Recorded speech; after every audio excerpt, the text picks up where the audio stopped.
अगर आप इतने शफाफ थे तो आप कम अज़ कम अपने गैर मुल्की तोहफ़ों का हिसाब तो कौम के सामने पेश करते। आपके क्या ज़राए आमदन है जो आपके वज़ीर आज़म बनने के बाद आपको इजाफी हासिल हुए, जिससे आप 1.25 लाख से 1 करोड़ इनकम टैक्स देने वाले बन गए। अब आपके पास ज़्यादा वक्त नहीं है। आपसे ये कौम इंशाअल्लाह ताला 23 मार्च को आके इस्तीफ़ा लेगी। अगर MQM, GDA और काफ लीग अगर आपको पाकिस्तान की रियासत और आवाम से कोई दिलचस्पी है तो इस हुकूमत का साथ छोड़ें ताकि ये हुकूमत घर भेजी जा सके। जो मामला आगे बढ़ेंगे आपको हुकूमत में मज़ीद कामयाबियाँ हुकूमत समेटती नज़र आएगी। बिलावल भुट्टो जो हैं वो उन्हें चाहिए कि वो कराची के मेयर का इलेक्शन लड़ें और इसी तरह मरियम बीबी को चाहिए कि वो लाहौर के मेयर का इलेक्शन लड़ें और एक नीचे से ऊपर आने की कोशिश करें। पाकिस्तान में बादशाहत तो नहीं है कि आप जो है वो गद्दी पे आके बैठ जाएंगे। सो पहले ये लोग जो एक सियासी तौर के ऊपर बिल्कुल नौमौलूद लोग हैं, इनको चाहिए कि बड़ी सीनियर लीडरशिप के लिए अपनी पोजीशंस जो हैं वो खाली करें। और मुझे बड़ी खुशी है कि नून लीग के अंदर अब ये गुफ्तगू शुरू हुई है कि शरीफ फैमिली जो है उसको रिप्लेस करना चाहिए और नए लोगों को आना चाहिए। बिस्मिल्लाहिर्रहमानिर्रहीम, अस्सलाम वालेकुम नाज़रीन, आप लाइव प्रोग्राम देख रहे हैं। मैं इमरान खान हूँ। आपने अभी सुना वफाकी वज़ीर इत्तलाआत का, वो ये कह रहे हैं कि बिलावल कराची के मेयर का इलेक्शन लड़ें और मरियम नवाज़ लाहौर के मेयर का इलेक्शन लड़ें। वो तो पार्टी की लीडरशिप हैं, एक पार्टी के चेयरमैन हैं बिलावल भुट्टो जरदारी साहब और पूरी पार्टी को लीड कर रहे हैं और उनके सर पे ये ताज है कि वो पाकिस्तान पीपल्स पार्टी को लेकर चलेंगे। मरियम नवाज साहिबा अनअनाउंस्ड एक सरबराह है PMLN की और उन्हीं के कंट्रोल में ऑलमोस्ट पूरी पार्टी है यहाँ पे, ख़ासतौर पे पंजाब में और पाकिस्तान में। मियां नवाज शरीफ साहब जब से पाकिस्तान से बाहर तशरीफ़ ले गए हैं, ज़्यादा जो PMLN के फैसले हैं उन पे मरियम नवाज साहिबा की छाप है। उन्हीं को एक्टिव किया जाता है, उन्हीं से कंपेन्स चलवाई जाती हैं और वही कंपेन्स चलाती हैं मुख्तलिफ इलेक्शनों की भी और अपनी पार्टी को भी लीड करती हैं। तो इनको दोनों को ये मशवरा क्यों दे रहे हैं फवाद चौधरी साहब, और क्या वाकई PMLN के अंदर ऐसी कोई बहस चल रही है कि शरीफ खानदान से बाहर निकल कर भी इस पार्टी को सोचना चाहिए। दूसरा, वज़ीर आज़म पाकिस्तान इमरान खान साहब के ऊपर पहले भी तनकीद होती रही है कि वो मुख्तलिफ मॉडल्स के ऊपर काम करना चाहते हैं। आज चाइनीज़ मीडिया उनसे इंटरव्यू कर रहा था, एक स्पेसिफिक सवाल था और उस सवाल में उन्होंने ये पूछा कि चाइना का जो अवामी जमहूरिया का मॉडल है, ये मगरिब और अमेरिका के जो जमहूरी मॉडल है जिसको वो मुसल्लत करना चाहते हैं दुनिया के ऊपर, क्योंकि अमेरिका और मगरबी ममालिक नॉर्मली वैसी जमहूरियत चाहते हैं दुनिया में जैसी उनको पसंद है, तो वो जो लेकर आना चाहते हैं। चाइनीज सहाफ़ी ने सवाल किया कि क्या आप इसको ज़्यादती समझते हैं और चाइना का जो मॉडल है उसको आप कैसा समझते हैं।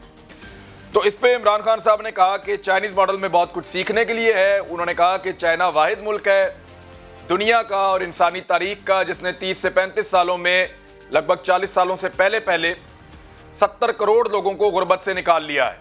और इस वक्त क्योंकि इसी साल के जो पिछला साल गुजरा है, इसी में चाइना के जो सदर हैं शी जिनपिंग, उन्होंने ये क्लेम किया था कि अब चाइना में एक भी गरीब मौजूद नहीं है।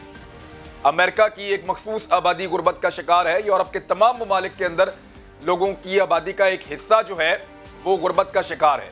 लेकिन चाइना दुनिया की सबसे बड़ी आबादी है, दुनिया की सबसे ज़्यादा आबादी वाला मुल्क है और उसके सदर ने यह क्लेम किया था कि अब हमारे मुल्क में हम चैलेंज करते हैं, कोई एक भी गरीब मौजूद नहीं है। हमने अपनी 100% आबादी को गुर्बत से निकाल लिया है, गुर्बत की लकीर से नीचे आलमी पैमानों के मुताबिक कोई भी नहीं है, ये उन्होंने क्लेम किया था।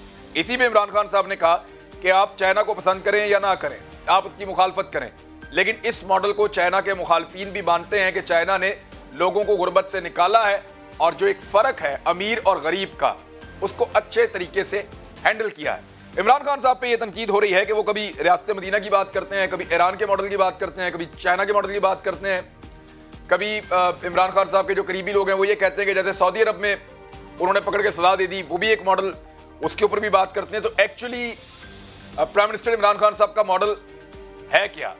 अब इसके ऊपर भी आज के प्रोग्राम में हम बात करेंगे। बढ़ती हुई महंगाई के लिए जिम्मेदार कौन है, इस पर भी बात करेंगे कि बिलावल भुट्टो जरदारी साहब ने एक बात की है। उन्होंने कहा कि हुकूमत ने धोखाधड़ी से यह बिल पास करवाया स्टेट बैंक ऑफ पाकिस्तान वाला, जबकि आज तमाम अखबारात ने इसको इसी तरह रिपोर्ट किया है और नॉर्मली जितने भी सहाफ़ी इस्लामाबाद में मौजूद हैं जो बाखबर लोग हैं, उन सबका यह कहना है कि अपोजिशन ने हुकूमत की मदद की है ये बिल पास करवाने में। जितने बाखबर लोग हैं उन सबका ये मानना है और वो इस बात का क्लेम करते हैं कि बाकायदा अपोजिशन ने जानबूझकर मदद की है हुकूमत को ये बिल पास करवाने में। जितने लोग वहां पे देख रहे थे उन्होंने भी इस बात की गवाही दी है कि अपोजिशन ने सिर्फ बराए नाम वोटिंग में हिस्सा जरूर लिया है, लेकिन इसको मैनेज करके हुकूमत के हक के अंदर ये बिल इस अपोजिशन ने जानबूझकर पास करवाया है। अब अपोजिशन कहती है जी हमारे साथ धोखा हुआ है, हम अदालत में जाएंगे। तो जो जाने की जगह थी वहां तो आए नहीं, तो अदालत क्या लेने जाएंगे। अब अगर अदालत जाएंगे तो एक पार्लिमानी कार्रवाई को, यानी एक ऐसी कार्रवाई को जो कौमी असेंबली में हुई, फिर सेनेट में हुई और ये पाकिस्तान के सबसे बड़े ऐवान है, इसको जाकर अदालत में चैलेंज कैसे करेंगे। और जब अदालत में चैलेंज करेंगे तो पीपल्स पार्टी और पीएमएलएन दोनों माजी में ये कहते रहे हैं कि पार्लियामेंट इज सुप्रीम और जो पार्लियामेंट से हो जाए उसको कहीं चैलेंज नहीं किया जाना चाहिए और पार्लियामेंट की सुपरमेसी कायम रहनी चाहिए। तो फिर अदालत में क्यों जाएंगे।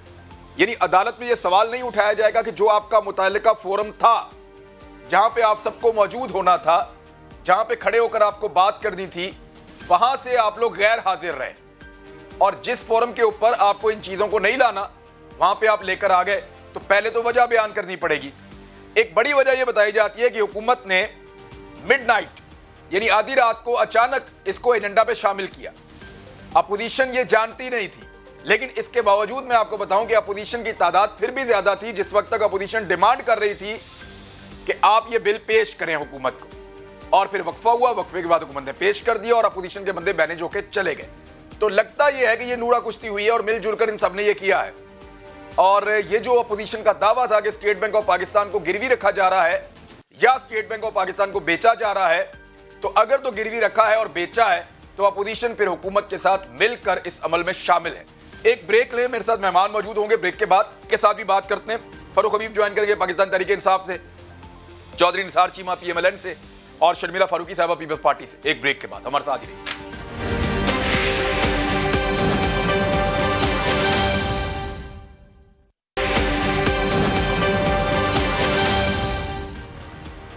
वेलकम बैक नाजरीन। मेरे साथ जो मेहमान मौजूद हैं, सबसे पहले मैं शर्मिला फारूकी साहब के पास चला जाता हूं। शर्मिला फारूकी साहबा, ये धोखाधड़ी से बिल मंजूर करवाना ये क्या होता है। यानी बिल मंजूर करवा लिया, बिल मंजूर ना हो सका, हुकूमत कमजोर पड़ गई, अपोजिशन तगड़ी हो गई, अपोजिशन कमजोर पड़ गई, ये सारी चीजें सुनी थी। ये धोखे से बिल पास करवा लेना ये क्या है। जी बहुत शुक्रिया खान साहब। देखिए, पहली बात तो ये है कि ये एजेंडा जो जारी किया गया ये रात के अगली पहर में जारी किया गया। रात के 12 बजे आप एजेंडा जारी करते हैं और सुबह 10 बजे आप सेनेट का इजलास बुलाते हैं। ज़ाहिरी बात है कि लोगों की अपनी कमिटमेंट्स होती है, कोई किसी शहर में होता है, कोई किसी शहर में होता है, सब लोग इस्लामाबाद में तो नहीं रहते। सुबह तक 10 बजे तक वहाँ पर पहुँचना बहुत से लोगों के लिए नामुमकिन था। अब बात यहाँ पर की जा रही है कि हुकूमत समझ रही है कि ये बहुत बड़ी कामयाबी है, लेकिन अनफॉर्चुनेटली जो स्टेट बैंक का बिल पास हुआ आपके बंदे फिर भी ज्यादा थे। हुकूमत ने खुद अपने हाथ काट लिए। जी, आपके बंदे फिर भी ज्यादा थे इस्लामाबाद में उस दिन। आप लोग ज्यादा बड़ी तादाद में थे। देखिए, हमारे बंदे फिर भी ज्यादा थे, लेकिन फिर भी ज्यादा थी। हमारे ऑपोजिशन लीडर गिलानी साहब की मसरूफियत थी और वो नूर रब्बानी साहब के कुल में शरीक होने के लिए गए थे और उनके लिए मुमकिन नहीं था कि वो मोटरवे के ज़रिए वापस आते, जो कि फॉग की वजह से बंद भी थी और ना ही कोई फ़्लाइट्स अवेलेबल थी कि वहाँ पर पहुँचते। लेकिन अब आप ये देखिए ना कि गिलानी साहब के होने न होने से शायद फ़र्क ना पड़ता अगर बाकी जो 7 मेंबरान जो गायब रहे इस सेनेट के इजलास से, इसमें से 2 पीएमएलएन के हैं, एक मौलाना फजल रहमान साहब के सेनेटर तला साहब हैं, वो मौजूद नहीं थे। अगर उनमें से कोई एक आध भी आ जाता तो ये बिल पास ना होता। तो मेरा ख्याल है कि ये बड़ी अनफॉर्चुनेट बात हुई है, अफसोस की बात हुई है। अब हुकूमती नुमाइंदे तो उसके ऊपर शादियाने बजा रहे हैं ना, लेकिन जिस तरह मैंने आपसे पहले कहा कि इनको खुद अफसोस होना चाहिए कि इन्होंने अपने हाथ पैर काट लिए हैं। ये स्टेट बैंक का बिल पास करवा अदालत आप क्यों जाएंगे इसको लेकर? आपसे अदालत ये सवाल नहीं करेगी। देखिए बात ये नहीं, देखिए ये तो सबने आपने मिलकर किया कारनामा। अदालत आपसे पूछेगी नहीं कि जहां आपने जाना था वहां आप नहीं गए, इधर आप आ गए सारे। अदालत हमसे जो भी सवाल करेगी उसके हम जवाब देंगे, लेकिन अब इसके बाद हमारे पास कौन सा फोरम रह जाता है करने का? अगर कोई कानून साजी ऐसी हो जाती है जो मुल्की मुफाद के अंदर ना हो, तो उसका फिर फोरम क्या होता है? क्या माजी के अंदर अदालतों के अंदर ऐसे मुकदमात नहीं गए हैं जहाँ पर बिल्स चैलेंज हुए हैं अदालतों ने, और अदालतों ने उनको स्ट्राइक डाउन भी किया है? तो ये एक बहुत बड़ा है, हमारे पास एक इस वक्त टूल मौजूद है कि हम इसको अदालत उज़्मा के अंदर चैलेंज करें, और वहाँ से उम्मीद यही है कि अदालत इसके ऊपर एक फेवरेबल डिसीजन देगी। चलें, आप अदालत के अंदर चैलेंज करें, लेकिन मुझे एक बात और बताएं, आपके पास पहले दिन से लेकर अब तक ये इख्तियार मौजूद है और ये स्ट्रेंथ मौजूद है कि आप जब चाहें चेयरमैन सेनेट को उसके ओहदे से हटा सकते हैं, जब चाहें आप ऐसा कर सकते हैं, क्योंकि आपके पास इसकी ताकत है। और पीपल्स पार्टी ये नहीं मानती, पीएमएलएन बार बार कहती है अगर इस सेनेट में आप अपनी अक्सरियत, आपके अपने सेनेट के अंदर आपकी अक्सरियत होती और आप ताकत में होते, या आपके अपने सेनेट के अंदर जो है वो चेयरमैन मौजूद होते, तो ये तो ना होता आपके साथ। देखिए खान साहब, इस वक्त हमारा हदफ जो है ना वो चेयरमैन सेनेट नहीं है। चेयरमैन सेनेट तो एक मेरा ख्याल है कि एक ऐसी कुर्सी है और ऐसी शख्सियत है कि जिस तरह आपने कहा कि अगर हम अपोजिशन के तमाम लोग इकट्ठे हो जाएं और अगर कुछ इंडिपेंडेंट लोग भी साथ आ जाएं तो ये बहुत मामूली सा काम है उनको डिथ्रोन करना। लेकिन इस वक्त हमारा हदफ जो है वो इमरान खान है। इस वक्त इस मुल्क को छुटकारा दिलाने के लिए इमरान खान साहब का घर जाना बहुत ज़रूरी है। ये तमाम जो उल्टी सीधी कानून साजी हो रही है, जिससे आपको लगता है कि चेयरमैन को की आवाम जो है मजीद पिसती जा रही है, ये आ रही है इमरान खान साहब आपके लिए जरूरी नहीं है। ठीक है, मैं जरा पीएमएलएन से पूछता हूं इस वक्त, सर क्या इन बातों से आप एग्री करते हैं कि अब अदालत चाहिए इसलिए कि सेनेट के अंदर अपोजिशन की गलती की वजह से हुकूमत जीत गई? नंबर एक। नंबर दो, क्या आपके ख्याल में चेयरमैन सेनेट को हटाने का जो आप लोग पहले दिन से एक मुतालबा करते हैं, पीपल्स पार्टी के मुताबिक वो कोई अहमियत ही नहीं रखता? एक मरतबा फिर साबित हुआ कि वो अहमियत रखता था जो आप मुतालबा कर रहे थे। देखिए इमरान खान साहब, आपके सवाल के दो पहलू हैं। एक ये कि क्या अगर अपोजिशन की गलती की वजह से बिल पास हो गया तो क्या अदालत में जाना चाहिए या नहीं जाना चाहिए? आप ये कह सकते हैं कि हमारी अखलाकी पोजीशन कमज़ोर हुई है, और मैं बिल्कुल ये कहता हूँ कि तमाम जो हमारी अपोजिशन जमातें हैं उनकी कायदीन को इसका नोटिस लेना चाहिए।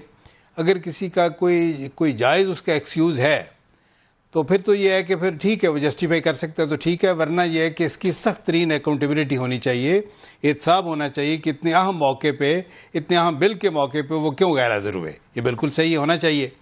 और दूसरी बात जो अदालतों में जाने वाली बात है, फ़र्ज़ करें हमारे चंद अफराद की कोई कोताही की वजह से या गैर जिम्मेदारी की वजह से अगर कोई इस तरह हुआ है तो उसकी सज़ा पूरी कौम को नहीं मिलनी चाहिए। इमरान खान साहब, ये है कि ये जो है स्टेट बैंक को हम ये कि इस तरह उसकी खुद मुख्तारी को हम गिरवी रख दें, मुल्क की मुआशी खुद मुख्तारी को गिरवी रख दें और उससे दस्तबरदार हो जाएं, ये है कि बहुत बड़ा एक कौमी अलमिया है। और ये बहरहाल ये है कि कौम को इसकी सारी मिलनी चाहिए। चंद अफराद अगर अपोजिशन की, जिस तरह मैंने कहा, अगर उन्होंने ये है कि अपनी जिम्मेदारी अदा नहीं की, आप सबने रल मिल के इसको गिरवी रखा है।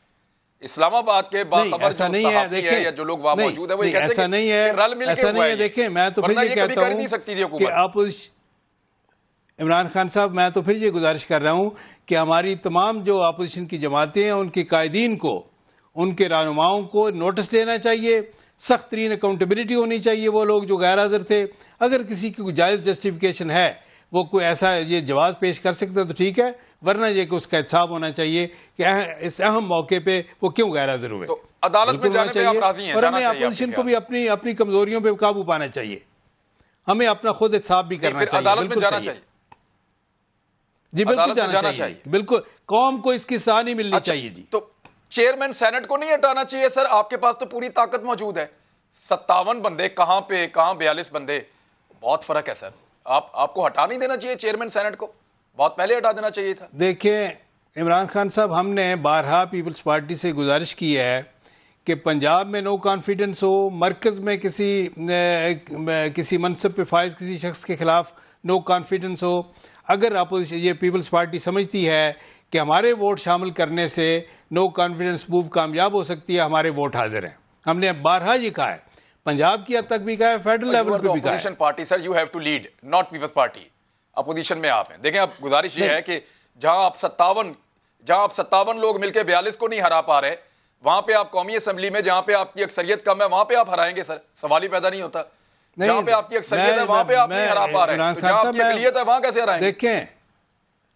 देखें इमरान खान साहब, मैं ये कम से कम इस हद तक मैं मोहतरमा शर्मिला साहबा से इत्फाक करता हूँ कि बहरहाल ये हमारा जो है हदफ ये नहीं है, सेनेट का चेयरमैन हमारा जो है को अवलीन हदफ नहीं है। ये बात सही है, ये बिल्कुल सही है। और ये है कि जो मुल्क के ऊपर, कौम के ऊपर अजाब की शक्ल में मुसल्लत है, ये जो है चेयरमैन सेनेट नहीं है। ये तो इमरान खान की सरबराही में पीटी हुकूमत है जिसने ये मजालम ढाए हुए हैं। ये जो है बेरोजगारी और महंगाई की शक्ल में, ज़ाहिर है उससे निजात हासिल करना हमारा। स्टेट बैंक ऑफ पाकिस्तान गिरवी रखा गया ना, इसके लिए जो फाइनल जो हुक्म का यक्का था ना, वो स्टेट बैंक ऑफ ये चेयरमैन सेनेट का अपना वोट था। फिर भी वो आपका हदफ नहीं है, आपको लगता है? नहीं, ये बात सही है। उन्होंने ये कि मैं समझता हूं कि उनका रोल इस बारे में बड़ा अफसोसनाक रहा जी। अच्छा, अब फारूक हबीब साहब, अगर अपोजिशन अदालत में जाती है, व्हाट इज योर स्टांस? देखें, ये अब अदालत खेलना जो है वो बंद करें, ये अदालत में ना जाएं। कल हुआ ये है कि वो अपोजिशन जो हमारे ऊपर अदम एतमाद लाना चाहती थी, कल अपोजिशन ने अपोजिशन के ख़िलाफ़ ही अदम एतमाद कर दिया। आप ये देखें कि हमेशा जो है कोई ना कोई ये बहाना तराश लेते हैं। किसी को जो है वो जो अपोजिशन लीडर होते हैं वो बिल्कुल जो है, अगर आप देखें, और यूसुफ रज़ा गिलानी जैसा बंदा जो बतौर वज़ीर आज़म के तौर के ऊपर हर वक्त असम्बली में हाज़िर रहते थे, आगे पीछे आप उनकी हाज़िरियाँ उठा के देखें, वो बतौर अपोजिशन लीडर भी सेनेट के अंदर मौजूद रहते हैं। तो क्या वजह है कि वो उस दिन जो है वो गायब हो जाते हैं और अब जो है वो बहानों के पीछे छुप रहे हैं? हमने तो इसी वजह से इनका शुक्रिया अदा किया कि इन्होंने जो है वो दुआ के लिए गए हुए इस बिल को जो है वो पास करवाया। और जब ये कौमी असेंबली में आ रहा था, उस वक्त शहबाज शरीफ साहब किसी फैमिली की शादी में मसरूफ थे। यानी जब अपोजिशन लीडर उधर वाले जो है वो शादी में मसरूफ थे, इधर वाले दुआ में मसरूफ थे। अच्छा, सुन तो लेना जरा इमरान खान साहब, आप तो जो है ना सही सच बता रहे हैं। देखें, बुनियादी तौर के ऊपर फिर मैं आपको कहूँगा कि ये कैसी अपोजिशन है, कैसी नाहल अपोजिशन है कि इनको पता है कि IMF का बोर्ड का भी जो है वो टाइम तय हो चुका हुआ है और ये बिल पास कराना है, ये उनकी एक शर्त है। पाकिस्तान इससे पहले 22 बार IMF में जा चुका है और 9 बार पीपल्स पार्टी इस मुल्क को IMF के पास लेके गई है, 4 बार नून लीग इस मुल्क को जो है वो IMF के पास लेके गई है। कोई इमरान खान को IMF के पास जाने का शौक़ नहीं है।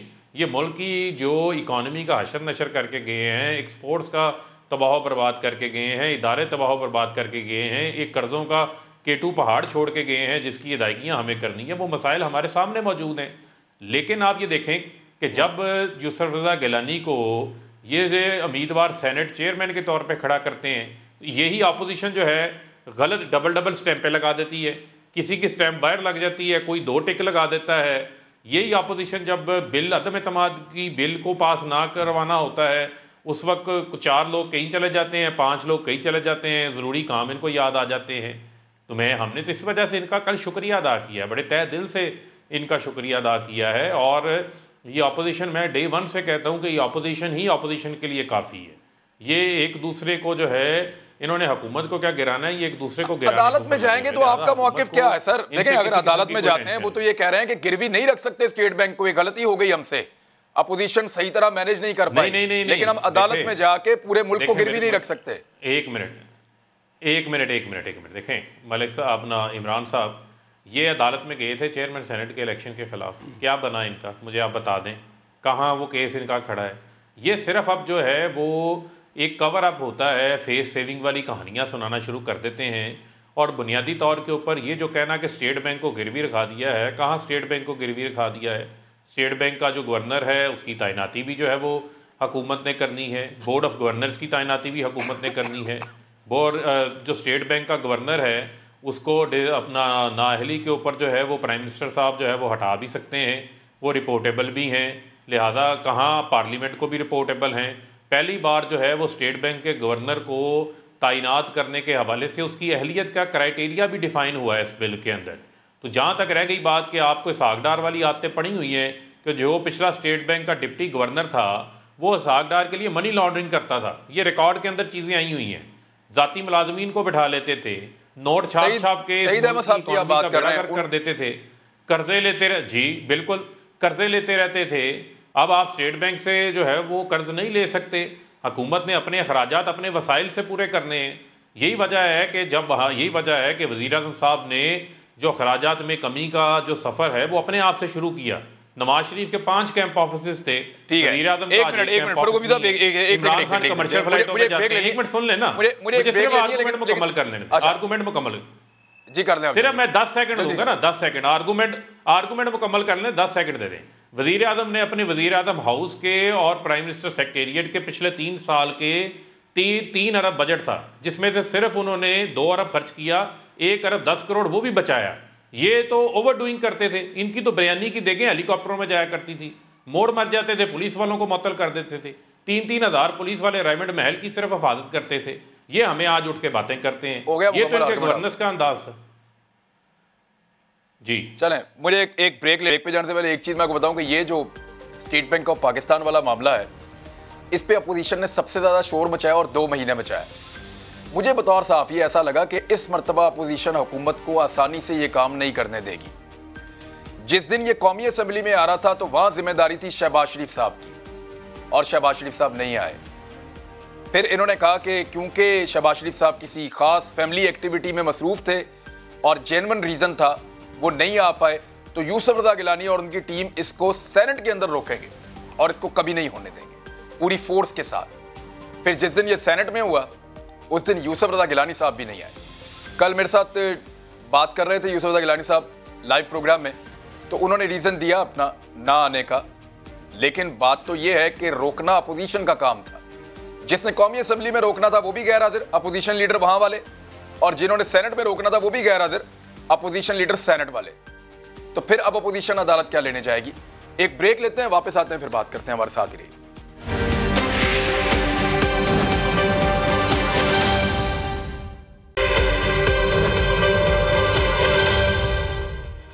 वेलकम बैक नादरीन। शर्मिला फारूकी साहब, ये फवाद चौधरी साहब आज कह रहे थे कि मरियम नवाज साहब लाहौर के मेयर का और बिलावल भुट्टो जरदारी साहब जो हैं वो कराची के मेयर का इलेक्शन लड़े, नीचे से ऊपर आए। ये कोई फैमिली प्राइवेट लिमिटेड नहीं है पॉलिटिकल पार्टीज। तो आप इस पे क्या आपका रिस्पांस होगा? क्योंकि ये तो दोनों अपनी अपनी पार्टीज को लीड कर रहे हैं ऑलमोस्ट, बल्कि बिलावल तो फुल कर रहे हैं।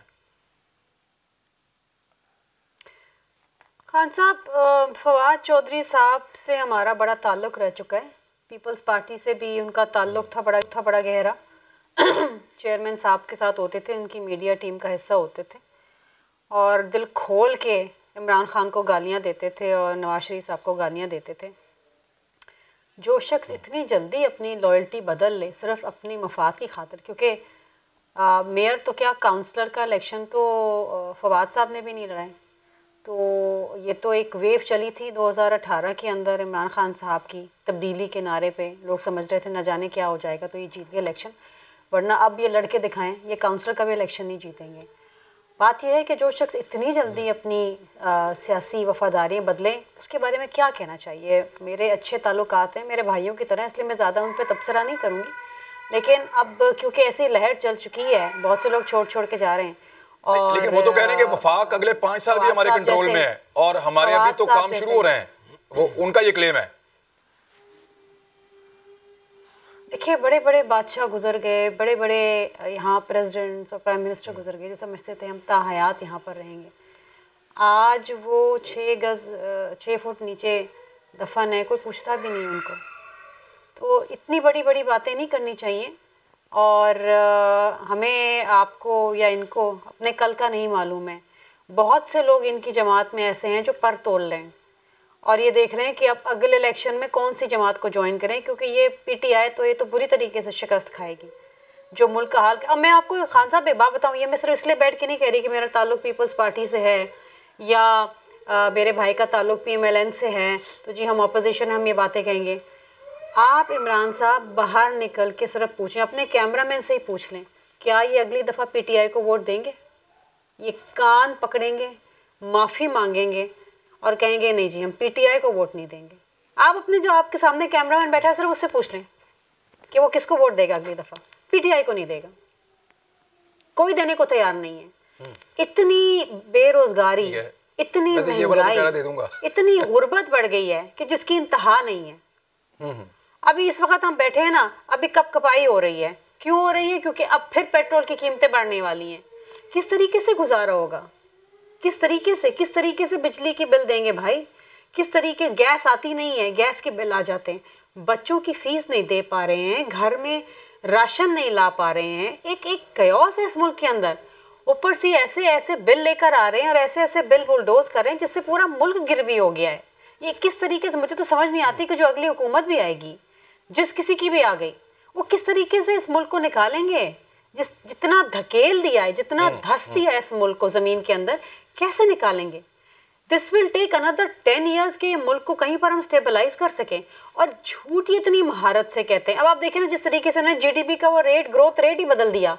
वो जनाब उसको कर दिया पता नहीं 5.7 या पता नहीं 5.6 कर दिया। जी वो बदल दिया, अपनी मर्जी है। 3.7 स्टेट बैंक की रिपोर्ट है, अपनी मर्जी है, बदल दिया। कौन इनसे बात कर सकता है? कौन इनसे, ना ये किसी से बात करते। अब आप उस दिन देखें, पूरी रिपोर्ट एक आई है कि वो बेचारे लोग जो इनको डोनेशन देते थे शौकत खानम ट्रस्ट के लिए, पैसों के लिए, वो पैसे इन्होंने पीटीआई के फंड्स के अंदर डाइवर्ट कर दिए। ये किस तरीके से आप कैसे अमानत में खयानत कर रहे हैं? फिर तो परसेप्शन का इंडेक्स आपका बढ़ेगा नहीं तो क्या होगा? ट्रांसपेरेंसी इंटरनेशनल की रिपोर्ट तो फिर आपके सामने पड़ी है ना, जो पहले इमरान खान साहब लहरा के बताते थे कि जी पीपल्स पार्टी और पीमन वाले चोर हैं। ये देखे ट्रांसपेरेंसी इंटरनेशनल की रिपोर्ट। अब क्या कहते हैं? जब आप अपने डोनर को जी फरूक साहब, वैसे ये ट्रांसपेरेंसी इंटरनेशनल की रिपोर्ट जो है ना, ये नून लीग के अलावा पाकिस्तान हुकूमत के खिलाफ आई है। जरदारी साहब को इन्होंने धो के रख दिया था, तब मीडिया ने जाके चेक किया कि ये कौन लोग हैं, आदिल गिलानी वगैरह। फिर नवाज शरीफ साहब के दौर में ये सफीर लग गए, तब पीपल्स पार्टी ने हमें बताया कि ये तो 2 नंबर लोग हैं। लेकिन आज वही पीपल्स पार्टी कह रही है कि ट्रांसपेरेंसी इंटरनेशनल बिल्कुल सही रिपोर्ट दे रही है। भारत पहले इमरान खान साहब को ये अच्छी लगती थी और अब ये इमरान खान साहब को भी बुरी लगती है। फरूक हबीब साहब, ये मुझे ये तो बताएं कि ये शौकत खानम के फंड पीटीआई में क्यों डाल दिया आप लोगों ने? नहीं देखें, बुनियादी तौर के ऊपर तो जिस रिपोर्टर ने वो रिपोर्ट छापी थी, अगले रोज उसी रिपोर्टर ने दोबारा खबर छाप कर उसने डिनाइल दे दिया है। हाँ बिल्कुल, 24 घंटे के अंदर अंदर जी उन्होंने डिनाइल भी दे दिया, क्योंकि उन्हें पता है कि शौकत खानम अगर केस जो है वो अमेरिका में करेगा या यूके के अंदर करेगा तो फिर उनको इतने डैमेजेस देने पड़ेंगे कि उनको इस चीज़ का बड़ा अच्छी तरह से अंदाज़ा है। और लिहाजा शौकत खानम हॉस्पिटल जो है उसकी क्रेडिबिलिटी है। 3 हॉस्पिटल जो हैं वो इस मुल्क, तीसरा हॉस्पिटल बन रहा है, 2 बन के मुफ्त लोगों के इलाज हो रहे हैं। और बातें वो करते हैं जिन्होंने शायद किसी के ऊपर 10 रुपये चैरिटी पे ना खर्च किए हों।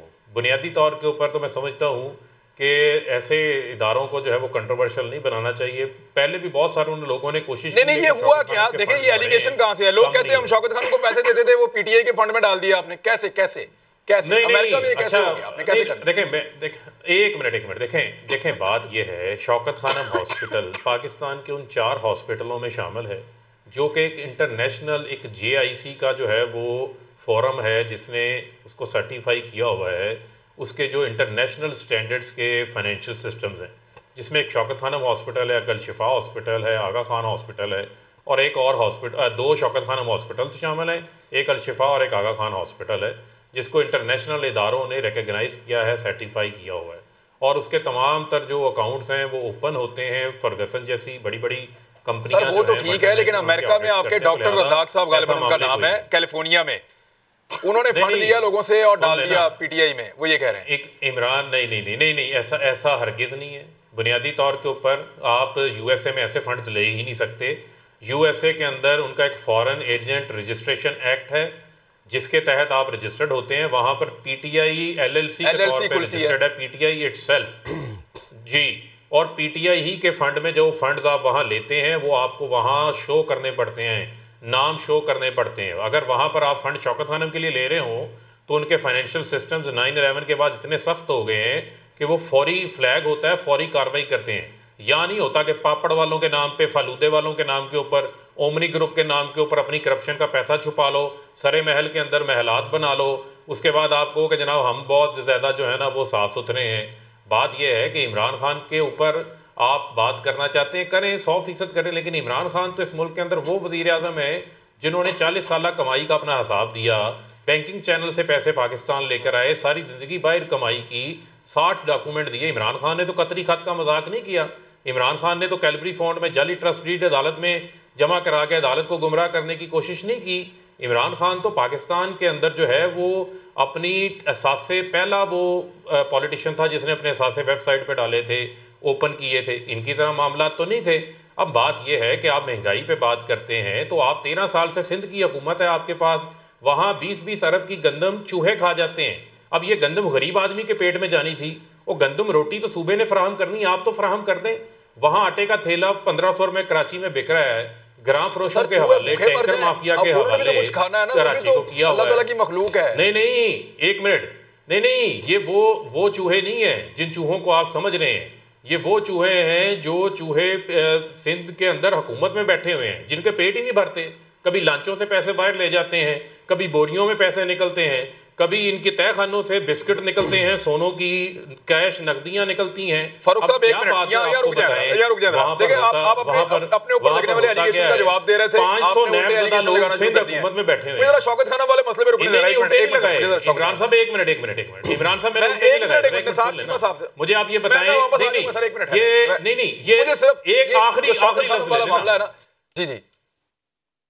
जी क्या कह रहे हैं? नैबज़दा लोग जिन्होंने प्ली बार्गेन की हुई है वो आज सिंध की ब्यूरोक्रेसी के अंदर बैठे हैं, उनका इलाज कौन करेगा? आप उठ के इमरान खान पे इल्जामात लगाने शुरू कर देते हैं, जिसके ऊपर हमारी हुकूमत के ऊपर एक फाइनेंशियल करप्शन का कोई चार्ज या किसी जगह पे चल रहा हो, आप ले जाएं, आप अदालतों में ले जाएं। आपको रोका है किसी ने? ठीक है, बात उठ के हवाई फायर करते हैं। मैं एक मिनट साबित हुए। मुझे पूछना था चीमा साहब, निसार चीमा साहब, देखें शौकत खानम मेमोरियल एक अस्पताल है और उसके ऊपर नॉर्मली ऐसे इदारों के ऊपर अटैक नहीं करना चाहिए। जिस सहाफ़ी ने यह खबर दी है उस सहाफ़ी ने इस खबर की तरदीद भी छापी है, बाद में उसने इसको अगले ही दिन यानी 24 घंटे गुजरने के बाद इसकी तरदीद छपी है वहां पे, उसके ऊपर कोई बात नहीं कर रहा। लेकिन वही वाली खबर जो एक ऐसे इदारे को जो लोगों का मुफ्त इलाज करता है उसको टारगेट कर रही है, तो सर ये तो फिर पाकिस्तान को नुकसान पहुंचाने वाली बात है। देखें अमेरिका के अंदर क्या ये मुमकिन है, क्योंकि वहां कैश में तो होता नहीं है ये फंड कलेक्शन, वो चेक कोई बंदा लिखे शौकत खानम के नाम पे और LLC बनी हुई हो पाकिस्तान तहरीक इंसाफ के नाम पे और उसमें जाके पैसे जमा हो जाएं, इज इट पॉसिबल सर? आपको लगता है ये हो सकता है? इमरान खान साहब, पहली गुजारिश ये है कि मुझे कम से कम उतना टाइम जरूर दीजिए जितना आपने मोहतरम फर्रुख हबीब साहब को दिया। Exactly sir please. Shaukat Khanum अस्पताल का मामला है, चूंकि मेरे पास कोई सबूत नहीं है कोई बेज़ाब्तियों के, इसलिए मैं उसके बारे में बात नहीं करना चाहता। मेरे पास बहरहाल कोई सबूत नहीं है कि वहाँ पे कोई घपले हो रहे हैं या हुए हैं, मुझे नहीं पता। तो ये है कि बाकी ये है कि शौकत खानम की खिदमात जो है वो बहरहाल काबिल कदर है उस अस्पताल की। गुजारिश ये है कि अभी हमारी बहन शर्मिला फरमा रही थी, वो बिल्कुल सही, उन्होंने कहा जी आप किसी आदमी से पूछ लें, कैमरामैन से पूछ लें, कैमरामैन को छोड़ दें। मैं कहता हूँ फर्रुख हबीब साहब के हल्के में जाके ये खुद पूछे लोगों से। सिर्फ ये नहीं है कि लोग तौबा करेंगे और PTI को वोट देने से ये कि आइंदा के लिए बिल्कुल ये है कि एलानिया या कि आप बिल्कुल अल्लाह ताला से माफ़ी मांगेंगे, कौम से माफ़ी मांगेंगे कि हम पहले क्यों उनके वर्गलाने में आ गए। बल्कि ये है कि जो लोग जो ज़ुबान इस्तेमाल कर रहे हैं PTI के बारे में, PTI हुकूमत के बारे में, वो मैं दोहरा नहीं सकता, ऐसी गैर पार्लिमानी ज़ुबान इस्तेमाल करते हैं। और वजह क्या है? जो मजालम इन्होंने ढाए हैं पिछले 3.5 साल में, महंगाई और बेरोज़गारी की शक्ल में, बदइंजामी की शक्ल में, बदतरीन गवर्नेंस की शक्ल में, अवाम का जीना मुश्किल हो गया वाकई। दूसरी बात जो है वो मैं ये कहना चाहूँगा कि ट्रांसपेरेंसी इंटरनेशनल के हवाले से इमरान खान साहब, जो अहम तरीन उनके यहाँ पे नुमाइंदे हैं वो आदिल गिलानी नहीं है।